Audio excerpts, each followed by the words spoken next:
بسم اللہ الرحمن الرحیم۔ السلام علیکم ورحمۃ اللہ وبرکاتہ۔ ایک مرتبہ حضرت خضر علیہ السلام دریا کے کنارے بیٹھے تھے۔ اتنے میں کسی سائل نے آ کر ان سے سوال کیا کہ میں آپ سے اللہ کے واسطے سوال کرتا ہوں، مجھے عنایت فرمائیے۔ یہ سن کر حضرت خضر علیہ السلام پر بے ہوشی طاری ہو گئی۔ جب ہوش ہوا تو فرمانے لگے، بھائی میں تو صرف اپنی جان اور مال کا مالک ہوں، تم نے مجھ سے اللہ کے واسطے سوال کیا ہے، لہٰذا میں اپنی جان اور ذات تمہارے حوالے کرتا ہوں، تم جس طرح چاہو اس کو استعمال میں لاؤ، بازار میں فروخت کر کے اس کی قیمت سے فائدہ اٹھاؤ۔ چنانچہ سائل ان کو بازار لے گیا اور ایک شخص صائمہ کے ہاتھ ان کو فروخت کر دیا۔ یہ صائمہ خرید کر ان کو اپنے گھر لے گیا، جس کی پشت پر اس کا ایک باغ تھا۔ چنانچہ صائمہ نے حضرت خضر علیہ السلام کو ایک کدال دے کر کہا کہ سامنے والا پہاڑ جو 3 مربع میل رقبے میں واقع تھا، اس کی مٹی کاٹ کاٹ کر باغ میں ڈال دو۔ اور یہ حکم دے کر صائمہ اپنی کسی ضرورت سے کہیں چلا گیا، اور حضرت خضر علیہ السلام اس پہاڑ سے مٹی کاٹ کاٹ کر باغ میں ڈالنے لگے۔ جب صائمہ گھر واپس آیا تو اس نے گھر والوں سے دریافت کیا کہ تم نے غلام کو کھانا بھی کھلایا یا نہیں؟ گھر والوں نے جواب دیا کہ ہمیں معلوم ہی نہیں غلام کہاں ہے۔ یہ سن کر جب صائمہ خود کھانا لے کر باغ میں آیا تو اس نے دیکھا کہ وہ غلام یعنی حضرت خضر علیہ السلام تمام پہاڑ کی مٹی کاٹ کر ڈال چکے تھے اور اپنے کام سے فارغ ہو کر اپنے مولا حقیقی کی عبادت میں مصروف تھے۔ یہ دیکھ کر ان کو بڑا تعجب ہوا اور اس نے دریافت کیا، یہ تو بتائیے کہ آپ کون ہیں؟ یہ بات سن کر حضرت خضر علیہ السلام پر کچھ بے ہوشی سی طاری ہو گئی، اور پھر افاقہ ہونے پر انہوں نے فرمایا کہ بھائی میں خضر ہوں۔ جس کو سن کر صائمہ کے ہوش اڑ گئے کہ تو نے یہ کیا کیا، ان کو غلام بنا کر ایسے کام پر لگایا، یہ تو انتہائی گستاخی ہے۔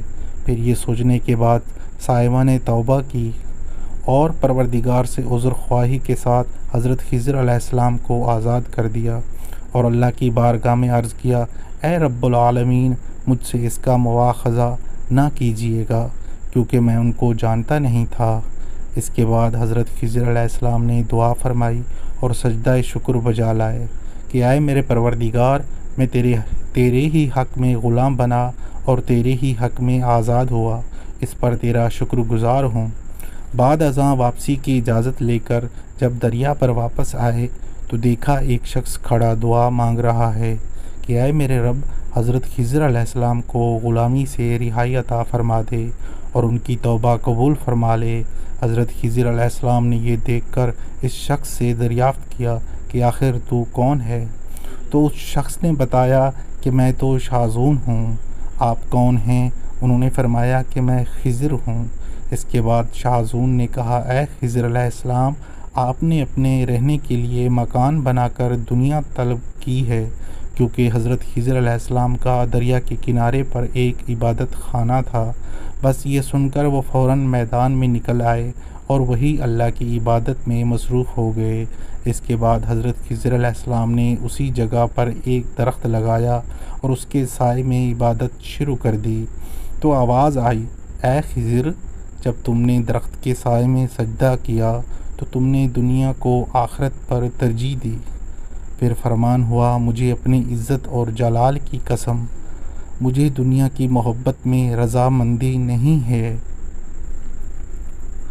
اس کے بعد حضرت خضر علیہ السلام نے شاذون فرشتے سے کہا، اے شاذون، دعا کرو کہ اللہ تعالیٰ میری توبہ قبول فرمائے۔ چنانچہ شاذون نے دعا کی اور اللہ نے شاذون کی برکت سے حضرت خضر علیہ السلام کی توبہ کو قبول فرمایا۔ خدا کے برگزیدہ بندے اسی حالت میں رہتے ہیں۔ جو اللہ کو منظور ہو، بے شک ہماری فلاح بھی اسی میں ہے کہ زندگی کے ہر موڑ پر آنے والے ہر پیچ و خم میں ہم راضی رہیں، اللہ تعالیٰ کی چاہت کو سامنے رکھ کر زندگی گزاریں۔ دعا ہے کہ اللہ تعالیٰ ہمیں اس واقعے سے سبق حاصل کر کے نیک بننے کی توفیق عطا فرمائے۔ آمین ثم آمین یا رب العالمین۔ امید ہے آپ دوستوں کو ہماری آج کی یہ ویڈیو ضرور پسند آئی ہوگی۔ ویڈیو پسند آنے کی صورت میں لائک اور شیئر ضرور کریں اور اپنی قیمتی رائے سے بھی ہمیں ضرور آگاہ کریں، اور جن دوستوں نے ابھی تک ہمارا چینل سبسکرائب نہیں کیا، برائے مہربانی چینل کو ضرور سبسکرائب کر دیں۔